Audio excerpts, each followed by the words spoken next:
Hello, and welcome to my kitchen. My name is Ridley, and this is my kitchen, how I found it. And we are going to be continuing our little journey of the world today with our first stop in Spain. And so for our first stop, we're going to be visiting Valencia, and specifically we're going to be making a version of paella called Valencian paella. And so this is similar to other paellas, a rice dish. And specifically, the rice that you're going to want to be using is a short grain rice. If you can find it, try and get bomba rice. I was not able to find bomba rice or Valencia rice specifically, but if you can just get a short grain white rice, that should do the trick. So I've got that there. And what this is it's kind of a farmhouse sort of midday meal that would just be a great way to fill up after a hard morning out in the field. And so it's got a lot of ingredients that would have just been found around the local farms. Now, I don't have the exact version of beans that they would use for this, so instead, I am using the closest I can, which is going to be green beans. We'll just trim these and dice these or chop them into some smaller pieces. I'm also going to be using some fava beans. Now, fava beans apparently are also called broad beans or horse beans. I wasn't familiar with either of those names, but I was able to find some fava beans. You can get them raw, and when you do, they're actually going to be in a pod. You'll have to cut them out of the pod, similar to if you were doing, say, edamame or something like that. In this case, I was able to find some dried. If you use dried ones, the only thing I want to make sure to know is that you want to keep these soaked in water for about an hour before you're ready to cook, so that they're able to rehydrate. Now, a lot of paella recipes use seafood in them, or chorizo or sausage. A very traditional Valencian paella specifically uses chicken and rabbit. Now, rabbit is a little bit more hard to find. I was able to locate one at a specialty butcher nearby, so here I have half of a rabbit and then 3/4 of a chicken. If you can't get rabbit, I've seen a lot of recipes say you can just use chicken. I was able to find some, so I'm excited to try this out. I have never cooked with rabbit before, and I've never tasted rabbit before, so this is going to be new. Aside from that, the spices and flavorings are pretty simple. So we've got a little bit of paprika. This isn't necessarily required, and a lot of places and recipes will use more of this in order to replace the coloring from the next ingredient, which is saffron. I'm not familiar with saffron too much, but I know that it adds a lot of aroma to the dish as well, so I was able to get that, so paprika and saffron. We're going to do a little bit of some minced garlic. There is a tomato. I'm just going to be doing half of this, chopping that up. And then finishing everything off is some fresh rosemary to add a little bit of an herbal flavor to everything at the end. There's going to be some salt and pepper, so basic seasonings included as well, but that aside, this is everything that's going to be in here. So I'm going to do some quick rearranging here. The only thing that we need to process right now is we need to take our green beans. We're going to cut those into 1 to 2 inch pieces and, of course, trim off these extra little bits on the edges. And then we need to mince the garlic. I'm probably just going to run it through my garlic press. It's not necessarily there to add any larger pieces or texture. We just want the flavor. So I should be able to just press it without any additional issues. And then the onion, sorry, this is a tomato. We're going to chop the tomato, cut it in half, and then just dice into small pieces. And that will be all of our preps. So let me go get a couple of little ramekins to store the ingredients in, or some bowls, and we'll get chopping. Now, with the green beans, I've already rinsed these in the sink. Green beans specifically are something that I found always tends to have more grit on it, so I like to give them a good clean down first. As far as amount of green beans, this is roughly a pound, pound and a half. I didn't measure too specifically, but different recipes ranged between like 1 to 3 cans of canned beans. Fresh beans, I've seen 1 to 2 pounds of beans. And in some of them, it's using multiple different fresh versions, so you have a pound here, a pound there. I think 1 to 2 pounds, or if you're using cans of beans, 2 is probably the sweet spot for it. Now, as far as prepping these, this is going to be a little bit more of a tedious process, but I do like to line a few of them up, get the edges together, and then you can just chop them all together. But these little end bits right here are just tough and aren't very pleasant when eating, so I usually trim those off as well. And then we're just going to trim this down to 1 to 2 inch segments. It doesn't have to be particular, it doesn't have to be measured, and they don't have to be even, because they're all going to be roughly green bean thickness, so they will all roughly cook at the same rate. We have completed our cutting of the green beans, so just 1 to 2 inch pieces. Lots of variety, that's fine. Now for the tomato, this one is going to be very simple. We're just going to be cutting this into small slices, pieces. You can do a basic chop on this. If you want to do anything fine like a dice, that'll be okay. I can't imagine that it's going to cause too many issues because we're going to be cooking this down for quite a while. This is kind of going to be acting like a sofrito base, but it doesn't have all of the additional flavors that I would normally see in a sofrito. But we have our chopped tomatoes, we've got our green beans. The only thing left to do is the garlic here. So same thing, I'm just going to be running this through a press really quickly because I think it'll be a lot faster than doing a full mince on it. And because I don't need to have the specific pieces on there, I'm not worried about losing any textural elements. This is fun to do. Now, full disclosure here, just like my love for pepper, I have a love for garlic. So the recipes that I found usually have about 3 cloves. I have upped it to 5. Fight me.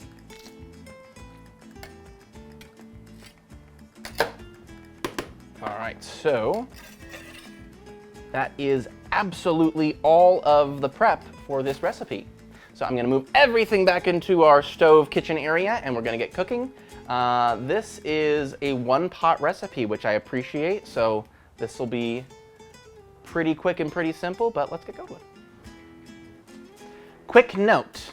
So traditionally, if you're making paella, the pan that you want to be using is going to be called a paellera or a paella, depending. But specifically, it is a very shallow, very wide pan. I have something that I think will work. So this one is just a very wide pan. It's got a flat bottom to it, and it will allow me to get roughly 12 inches of diameter across here. It's not going to be a full traditional one because this specific pan is designed for this dish. But I'm going to try and do the best that I can here, and along the way, if there's anything that I struggle with because of this pan, I'll let you know. But should work out just about the same. So I'm going to set this on to medium-high, let this heat up a little bit. We're going to be putting probably 2 to 3 tablespoons in here, just enough to coat the bottom of the pan and get this up to temperature. And then we are going to be putting in our meat and allowing that to brown for a few minutes before we add the vegetables in. So give me a couple minutes to let this come up to temp and then we'll add the meat. Beautiful, beautiful. We have got some heat going in the pan. So I am going to take the chicken first just because it's a little bit thicker. Skin side down, start some browning on these, and just keep a nice stir going so that they don't stick and we get some browning going on.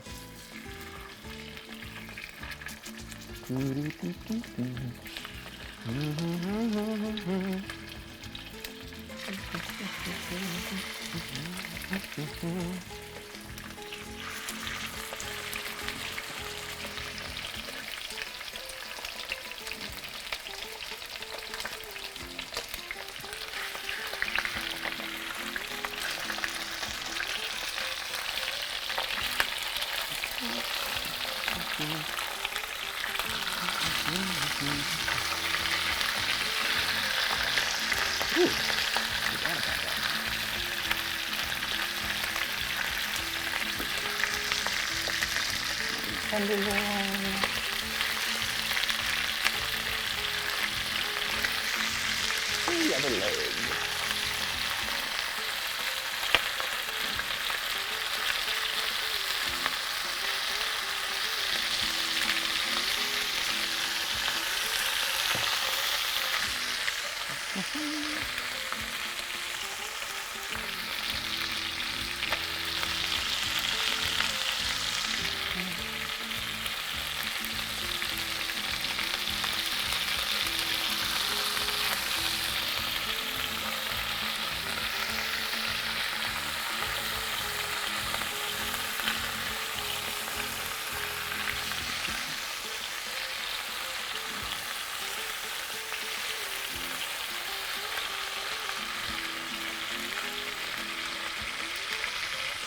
I'm a little worried about how much space is in the pan, just because I've got this much in there, and I'm supposed to add this.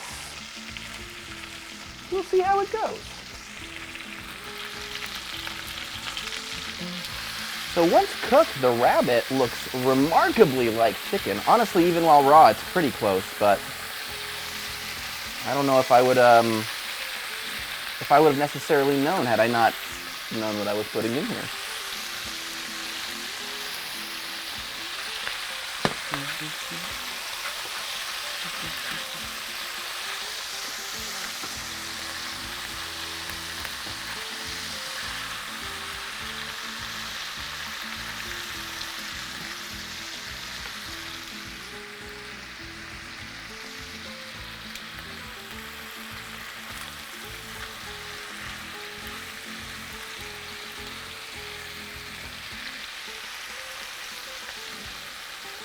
All right, so I have some thinner pieces of the rabbit that I'm kind of keeping off the direct heat now that they've browned a little bit, because I don't want to overcook them. I know that a lot of things tend to get really tough if they're cooked too long, and because I'm not super familiar with rabbit, I'm going to be a little more careful on that. All right. Just towards the end of the chicken cooking and the rabbit cooking, I'm going to add the garlic in.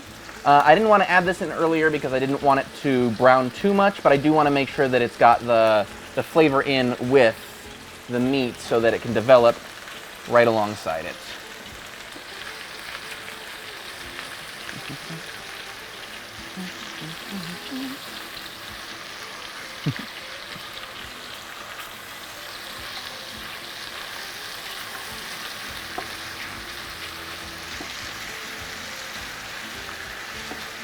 All right, and then, from what I have seen in the different recipes, what I want to do is try and arrange the meat sort of around the outside here.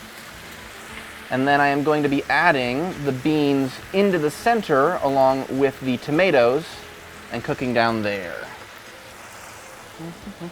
So, tomatoes right into the center. And here's where the size concerns come. There are some green beans.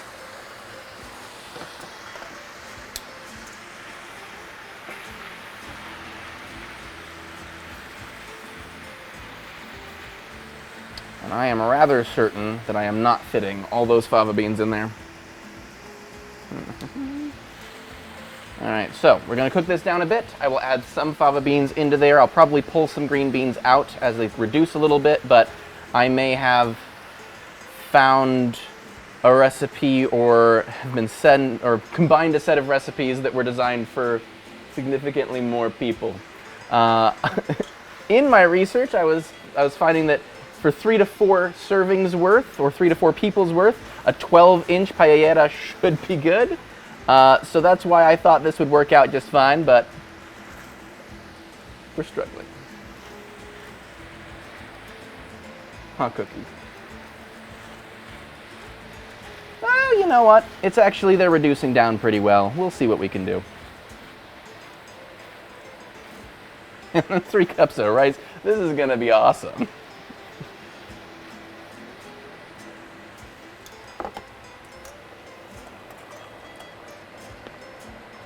Let's do maybe half.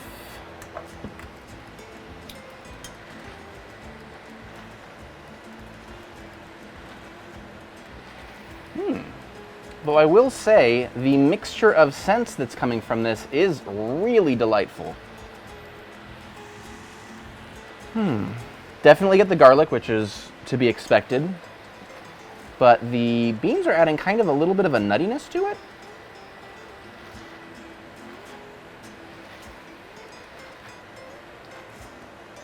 Alright, well, I am going to continue just cooking these for a few minutes and see if I can get us any more space to put the rest of them in there. If not, I might just leave it as it is. This seems to have a pretty decent amount of the horse beans in there, and we'll see how it goes.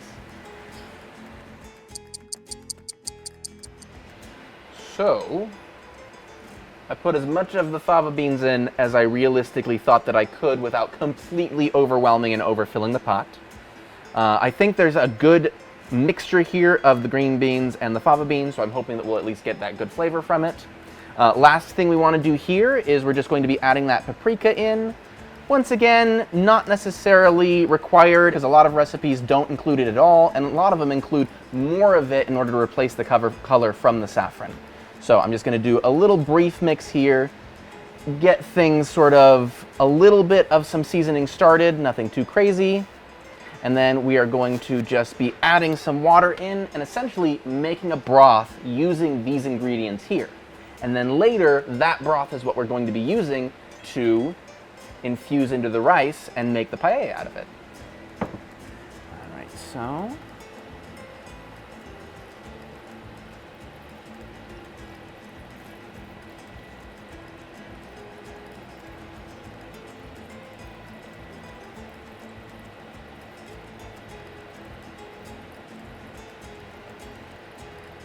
We're filling this just towards the edge. The amount of water is not really as important as making sure that you've got everything covered, or at least as best as you can with what you've got stuffed in your pot. And then we're going to bring this to a simmer and just let it simmer for about an hour. That's going to really allow us to build the flavor from this simple set of ingredients into a really nice broth, and then broth goes to make the paella. So we'll see you in about an hour, and if anything interesting happens along the way, I'll let you know. Nothing eventful happened. It does smell very nice. There is no way that I am fitting any rice into this pan. I mean, I could like mound it.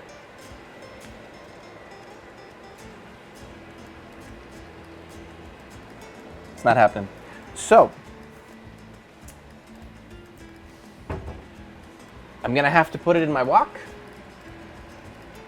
and hope for the best. This is the biggest potential pan that I've got.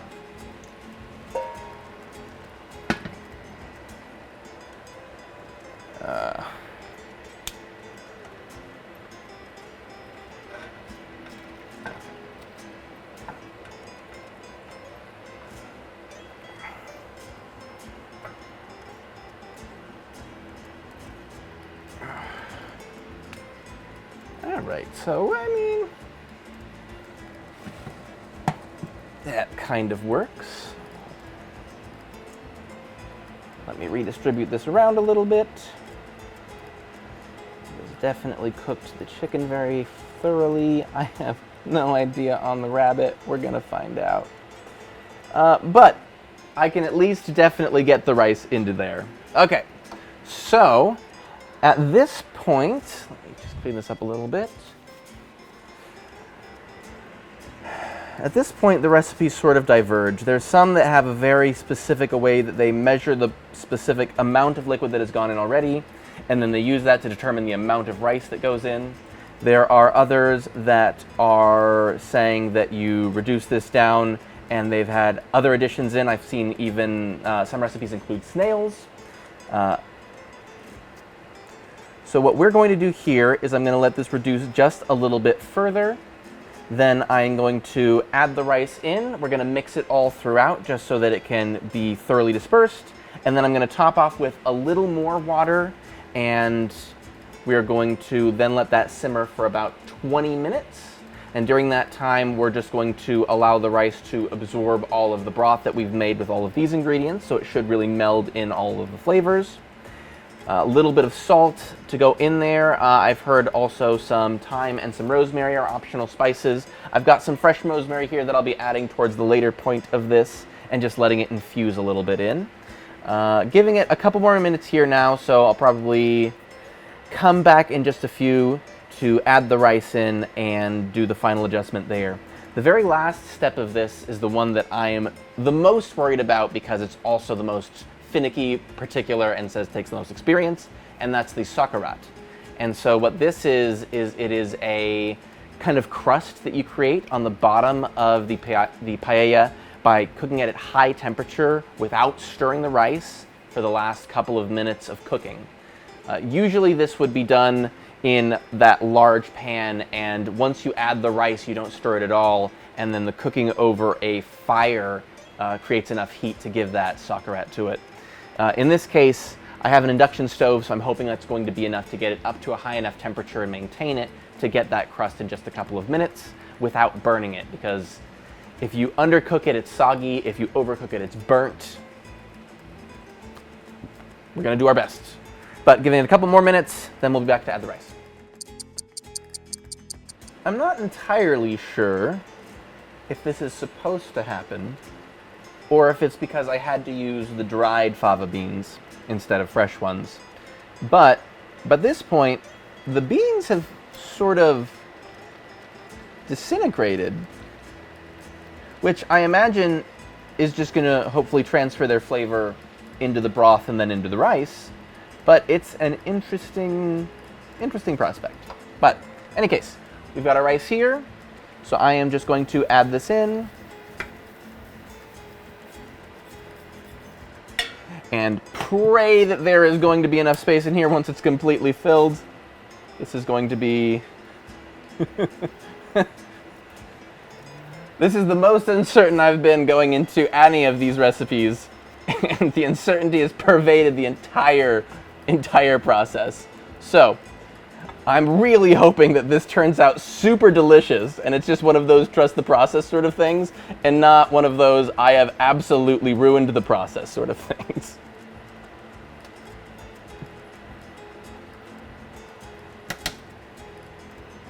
So, I have that added in. We are going to top off with some more water. I am not going to fill it all the way up, use all of the water necessarily, but I do want to make sure that I am getting the rice at least completely submerged, because if it's not in there, it's not going to get any of the flavor, it is not going to get soft, and it's going to be crunchy and sad. So, trying our best here to get the rice evenly submerged under the liquid. I'm then just going to bring this up to temperature to a light simmer. Let it simmer for 20 minutes. Pray. And then we're going to do our best on that sauerkraut. I think there's still enough flat here that we're going to be able to get some crust on there, but I know that for a true one, that pan is designed to spread all of this so that it's all very thin, so you get a crust under the entire thing, which I think we're going to lose out on here, but we're at least going to do our best to try and get the area that we do have that nice crispy crust, so we can get that section and then try the flavor, and we'll see. But coming up to a simmer, got the timer for 20 minutes. See you in 20. So we have given this some stirs during the cooking to make sure that all of the rice got submerged and everything. I did give it a little test just to make sure that the rice was cooked all the way through. It is right about on the edge there, and it's very interesting, so looking forward to it. Now I'm going to add a little bit of salt. Gonna add some pepper.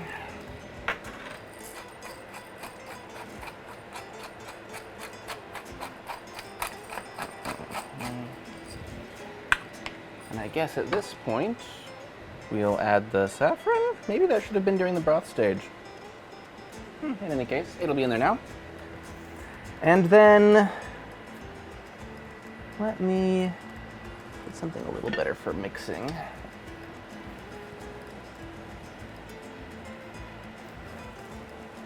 So one of the main reasons why you use the short grain rice for this is because short grain rice can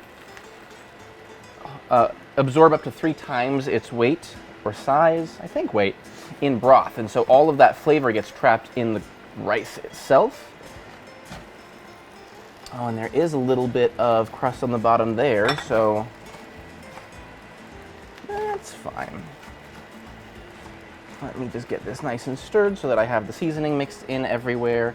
I am going to add a little bit of that rosemary right now, just to get it mixed in with everything else.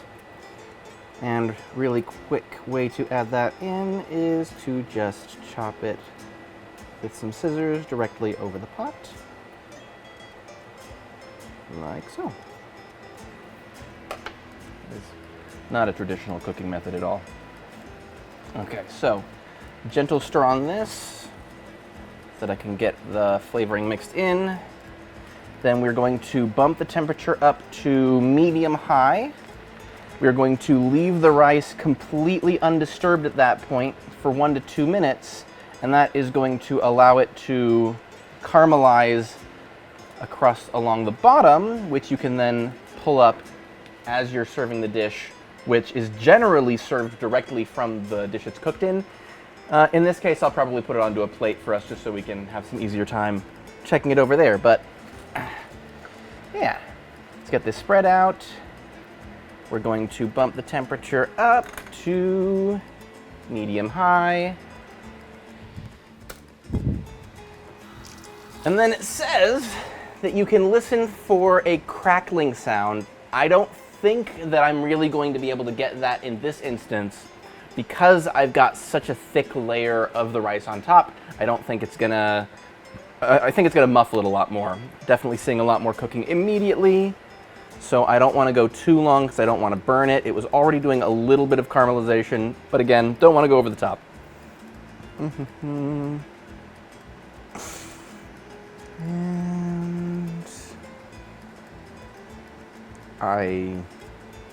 yeah. This is a very much a trust the process moment. I am probably going to be more on the safe side of this, which is closer to 1 minute instead of the 2-minute side.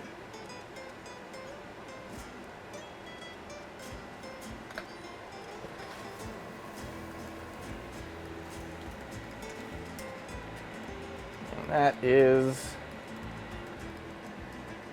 our Valencian paella. So it says to add this in. I am going to cover this now for just a few minutes. I'm really not entirely sure what that does, but it was in a couple of recipes, so we're gonna do it. I think when it actually comes to the table, I'm gonna wanna add a little bit more spice personally, but this was very sparse on the amount and variety of spices that were included, so I didn't wanna go overboard on the main dish of it. So, here we are.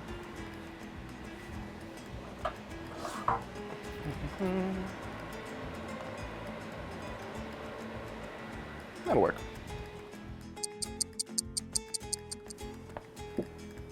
Okay. I can definitely smell the rosemary. So maybe it did more than anticipated. Your job is done now. All right. So I got a metal spatula here because in theory, we want the crust that's on the bottom. If, and this is a big if is good, if I did not burn it.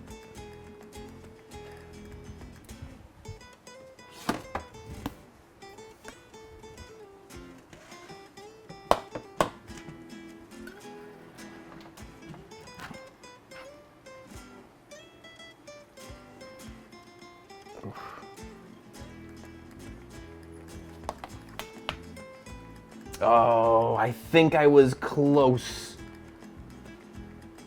It might be just a touch too far. It is brown here, but right there, it's just a little dark. And I'm not getting the crispiness that I think I was really anticipating. It might be because of me having to switch pans, of me not measuring the broth out. It might be the rice I used. I'm not sure, but definitely interested in the taste. I just don't think that it's going to have quite the textural element that's expected of this dish. But one more dish, and then we're going to go give it a try over here after some glamour shots. I'm going to split it up so that we have a little bit of chicken, a little bit of rabbit, and all of the rice. And we'll see how it tastes. All right, so this is one. Full disclosure, I have no idea. I mean, all of these. I have no idea what they're supposed to taste like. But this is the one that I am most sure that I have screwed up in some way, shape, or form. It doesn't look bad. No, it doesn't. It's just, of all of the particular things, and as they have been described in all of the recipes that I ran through, there are certain elements of this that I am aware are not necessarily what I was looking for. I see. So we're way off here.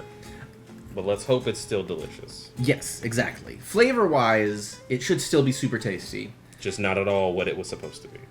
Potentially. It might taste pretty close, but I'm not entirely sure. At some point, what I will probably have to do is go and actually try a paella somewhere that knows what they're doing. But still super interested to know flavor-wise. It did say to season to your flavor or to your preference. Okay. So feel free to add any salt and pepper if you need to. Or if you want, I can grab, it says thyme or rosemary. There's some rosemary in here. Let's try it as is first. Itadakimasu. Here we go.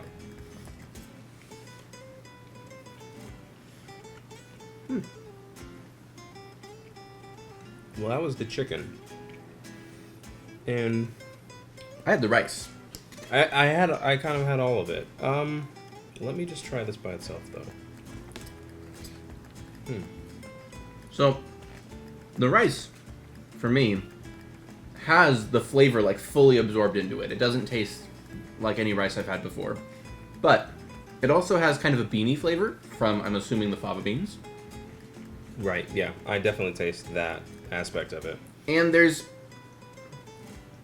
an interesting, I don't want to say gaminess, because it's not gamey, but there is definitely a flavor to this that I can attribute to the rabbit, because it's definitely not chicken. I'm now, not sure if I noticed. You have the foreleg of the rabbit right there, so that's what you're about to try. I'm about to try the rabbit. And then I've got the hind leg here.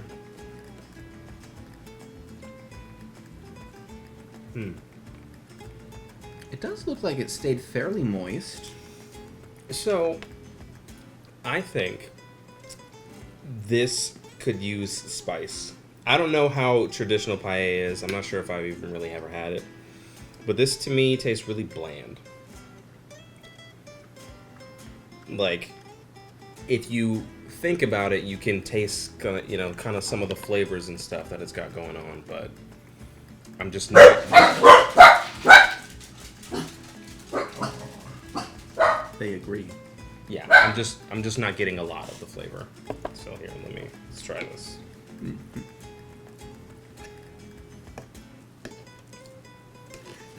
And at this point, the fava beans are gone. Given how large they were going in. Yeah, I can see a couple here and there, but for the most part, I think they kind of mushed into the rice, and they're just like a part of the consistency. When you get a bite of the green bean, that flavor comes through.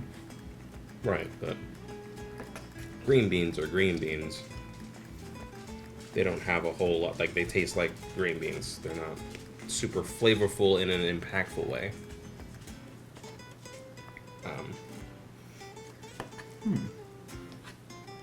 This is definitely something where I would be very interested in experiencing a professional rendition of it. Yeah. Just because I do agree that of everything that we've tried, this is probably the least flavor bomb of everything. And the whole name Bomba Rice is because they're supposed to be like little bombs of flavor. Okay. Like they're supposed to... That may be apocryphal, let me just say. I have not vetted that source. But yeah, they're supposed to absorb the flavor, but maintain the individual grains so they don't become mushy. Which the rice didn't become mushy, for sure. It's not the same kind of creaminess that I would get from the arborio rice or from the risotto that we did. And that's the crazy thing.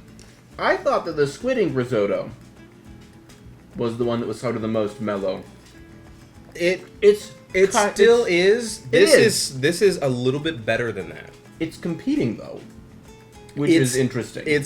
I mean, of the ones that we've tried so far, it is down there. And make sure you try a bite with this kind of crust bit on there, because theoretically that should be a big part of it too, is the sauerkraut, and it's supposed to be in every bite, which was not viable with the size of pot that Right. we had. But Yeah, especially with the surface area of the bottom there. Yep.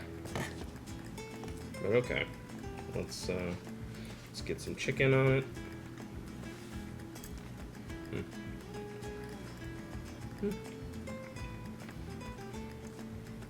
I don't think it does add something. It does help. And I don't think you went too far. It doesn't taste, bitter or burned. Yeah. Which is good. And it actually has some crispiness to it, which I'm glad for. It looks like it's kind of burnt, almost, but it's not burnt. It's just very brown. And it does add a flavor.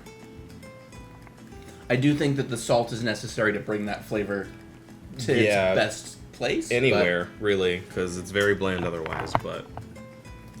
Yeah. I don't hate it. Just like I didn't hate the squid ink risotto. It's definitely one of my favorite, though. Mm-hmm. We've had some real bangers here. This just isn't one of them. Now, but not a bad meal. What are your thoughts on rabbit in general? Because this is my first time. You know, I can't even really taste the difference. Maybe my palate is not refined enough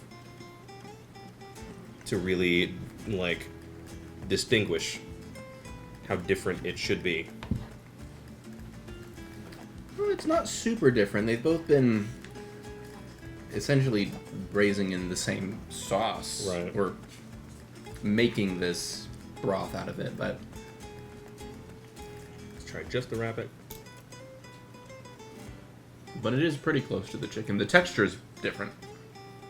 If It's you do not- it back to back. It doesn't taste that different, the texture. Like, it's a subtle difference, I think, to me at least. Mm-hmm. But the flavor, maybe just the way it was prepared with all of it together. Mm-hmm.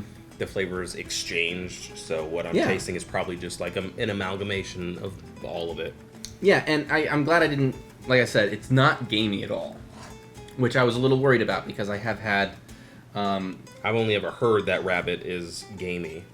Well, and I've experienced gamey with things that were wild animals. It was like quail and things like that. Smaller birds, and they have this flavor characteristic to it, which is very hard to describe. But this does not have that, which it might be. They might even be farm-raised rabbits, so they would not necessarily have the same gaminess as, say, a wild hare. But I was worried that would be a very, very prominent flavor, and it's definitely not. Tastes like chicken. Or vice versa, who knows? Maybe everything tastes like rabbit. Maybe everything tastes like rabbit. Maybe that's what we're getting here. But it's definitely not unpleasant. I can see why the two meats were paired off. Because, like you were saying, they're very complementary. I don't see any huge... Like, if you have a bite with all of it together, you wouldn't know where the chicken ends and the meat begins. The meat tastes pretty good. It does still need a bit of salt to bring more of that to the surface, but everything else just kind of like the rice and the green beans and the beans just kind of mellow it out to such a bland base level that it's fine. It's fine. Well, so there you have it. It's fine. I'll finish it.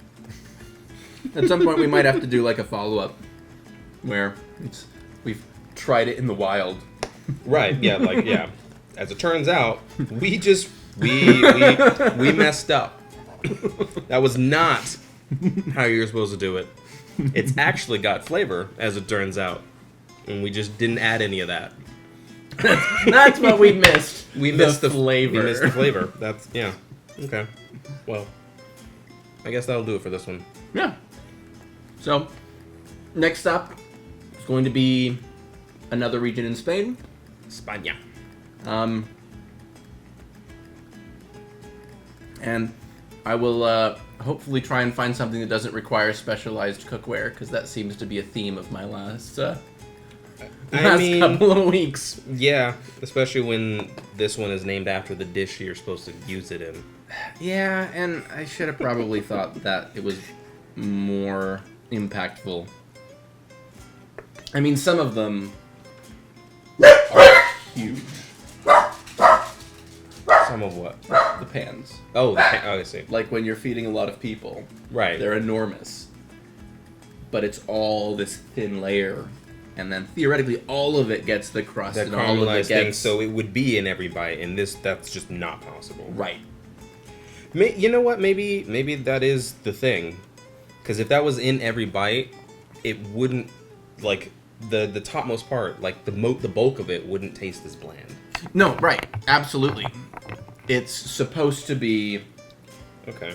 that it's like every bite is this layer of, you get a little bit of meat, you get a little bit of rice, you get a little bit of sauerkraut. Okay. And everything has that kind of crunch to it, and that's why it's served directly from the tray there. It's not like you're... Gotcha. It's, you scrape a bit out, and then you get the sauerkraut and everything. Okay, well... But I am glad that this method... So, it did have some crunch to it. It didn't burn. And it does definitely add a significant flavor to everything. So I would agree that it's very important to have in there. And I think that we didn't screw that element up too badly. We came close. But... Aside from the amount. I mean, I feel like that's probably the thing. It's supposed to come close without overdoing it. Because once you overdo it, it's ruined. Yes. Ruined. So, All right. All right. See you next time. Spain stop 2. And looking forward to it. Yeah. Thanks for coming.